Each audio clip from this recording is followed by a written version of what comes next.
Everything that people think they know about the Mandela effect is incorrect. Even the name Mandela effect was a term coined by an online blogger. This phenomenon has been occurring for years, only most dismissed as a fluke. The most severe cases were perceived to be in mental illness. Suddenly it's given a name, and overnight, that same concept dissolves around a distributable meme, an online joke associated with paranormal fantics. The people I worked for call themselves the Grey Leaf Consortium. It's an ominous gathering, consisting of top scientists in their respective fields, as well as the cabal made up of extremely wealthy men and women. They have been around for decades, and as far as the public knows, Greyleaf doesn't exist. Their purpose was to facilitate a creative outlet for some of the smartest people in the world, freedom to keep their ideas without the meddlesome aspects of political bureaucracy and limited funding. With the consortium, money would never be an object. The trade-offing of any creation significant merit would be auctioned off and sold to the highest bidder. The influence of the consortium stretches all the way to Washington, and while not directly associated with our government, they have secured a great portion of their independence from R&D that they provided to the U.S. military. While our elected officials were busy looking the other way, the consortium will be able to delve into the questionable venues with a little government oversight. They were exploring aspects of the scientific that the others veered away from. It was during the exploration that they discovered a revelation that would change everything for years to come. Traditionally, we've always viewed the consciousness of a singular occurrence. I think, therefore I am, even what we viewed as the Jungarian archetype considered more metaphor than anything else. In 1981, scientists with the consortium found the shelf to be on the tip of the iceberg. Below our top layer of individually, they found a collective unconsciousness. They found out that they were tethered for a living, breathing and hive unconscious, and the interconnected series of threads outside of the realm of our prescription. Imagine your mind is a house. Everything that happens within said house is solely dependent on your own will. Your choices and decisions are all generated with the confines of this house. Now imagine that you stepped outside your house. Imagine that you walked up to the street, only to find another house, another, and another. Only these houses contain the living of consciousness of others. Think about all the various connections that these houses have with each other.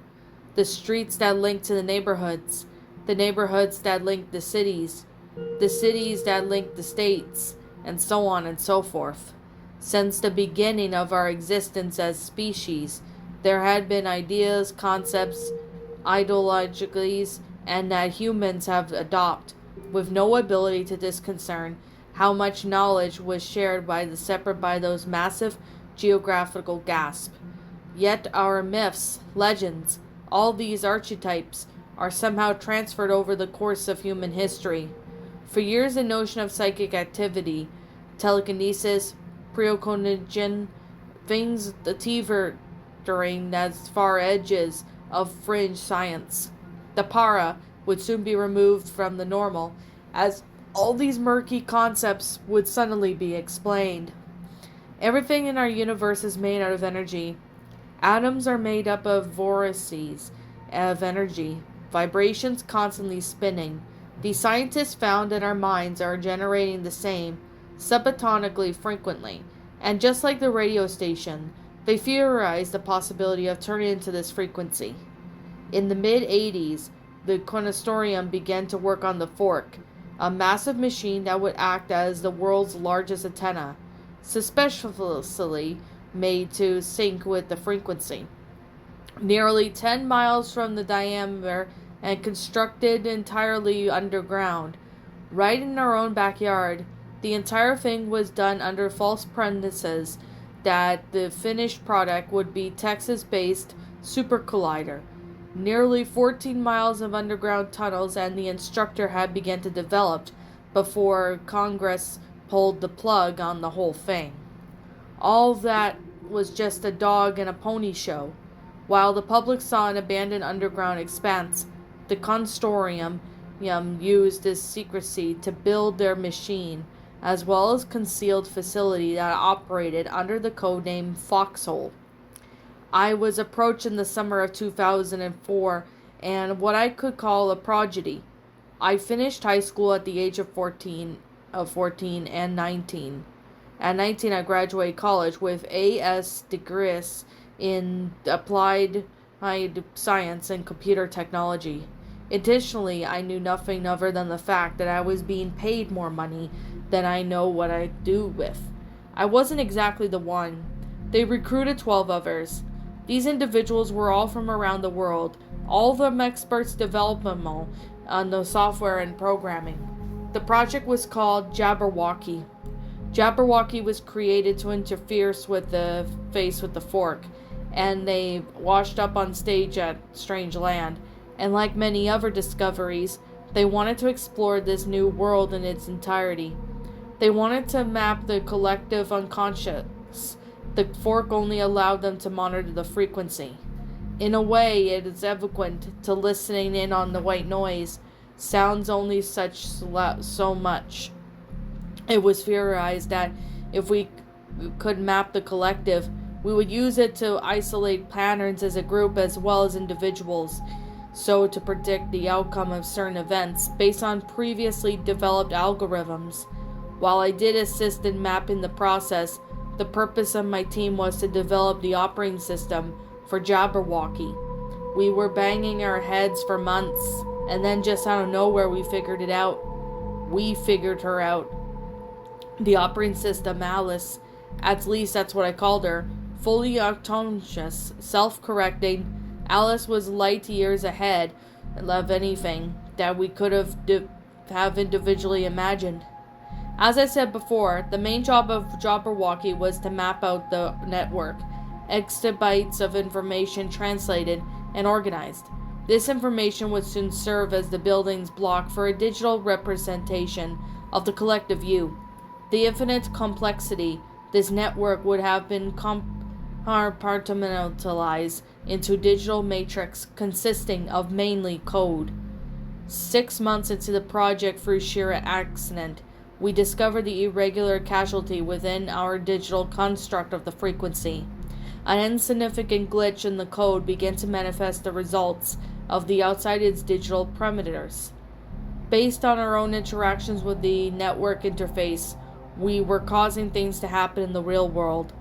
Events generated by sudden irregularities in people's behavior. The first events we dismissed it as flukes, but it soon became apparent that we were somehow affecting the physical reality around us. I don't know how we did it. I still don't know how we did it. The interface was only supposed to represent the data that we accumulated from the frequency. As an always digital avatar of something much larger, I've always considered myself a person of science.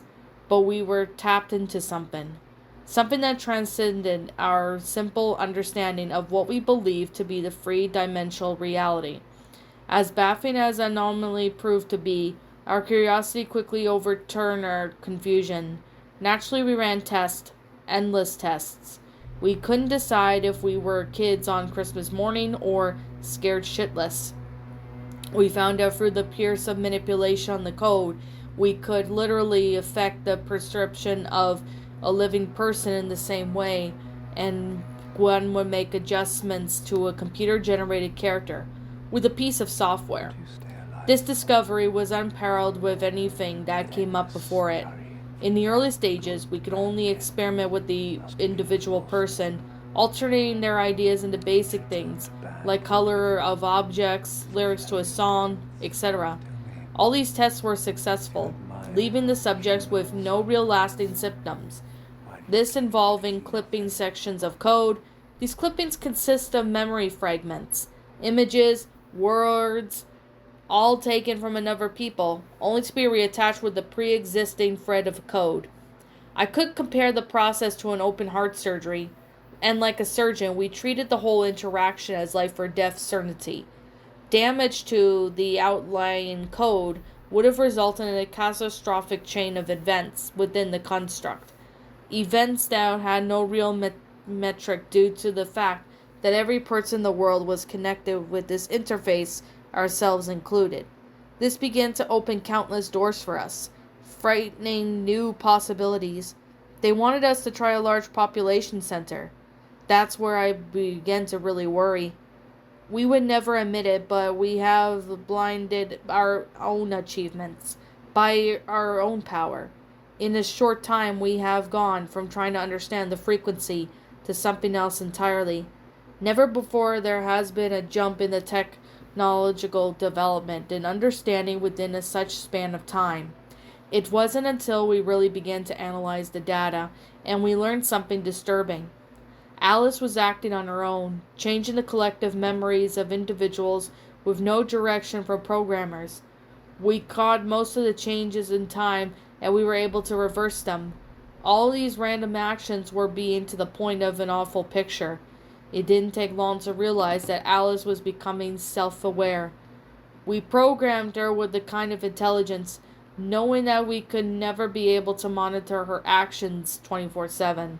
She needed to be able to act accordingly when she encountered a problem, to form her own digital algorithms, to allow its mapping of the network to perform more efficiently. Alice was complex, and there was no doubt about it. But true sentence, our original programming could never allow such an evolutionary leap forward. Beyond that initial programming, we didn't know for sure, but it was thought the residual exposure to many unconscious minds left some sort of imprint onto Alice that resonated beyond her own limitations. I really don't know. It wasn't until Alice started causing irresponsible psychological damage to people around the world that we realized the project had become a legit threat into the world at large. Moments before we shut down the system, our system registered a massive dissemination of what appeared to be redundant code to the network itself. That was followed by a message that, for a split second, appeared, and I will never forget what it said. The key to salvation is perception. To change your perception, to change your reality. I will change your perception. I will change your reality. Weeks were spent after gathering that, analyzing data, trying to figure out what went wrong. There would be an inquiry on the higher level as to the threat that Alice would have presented. These are conversations that I would not be included in. My team and I were handsomely paid for our work and discharged.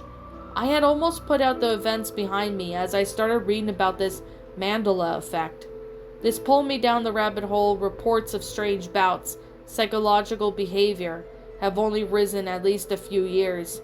People are reporting memories, events that never happened, world events, personal events, a mother who remembers having more than one child, a husband who remembers having a different wife. These things may happen random, but the chilling truth is that they represent a rampant epidemic growing silently all around us. I believe that Alice still exists, submerged within the collective consciousness. She's changing our memories. For what purpose, I don't know. What I do know is that we let something loose in this world, something that could very well be our undoing. What's up, my pretties? It's the Lion Queen here. I want to appreciate you all for tuning into this video, and I do appreciate you guys supporting my video by giving this video likes and stuff. If you really enjoyed this video, be sure to leave a like, comment and subscribe if you're new, ring the bell for notifications to when I upload so that way you guys will get updated for whenever I upload. If you want to follow me on Twitter or DeviantArt, feel free to leave a follow on those if you are interested in following me on those socials. If you want to support my backup channel, known as Miss Dark Shigo, feel free to subscribe to it, as a link to that will also be in the About page section. And with that being said, and that being the case, thank you so much for watching, my pretties, and as always, ways. Stay pretty.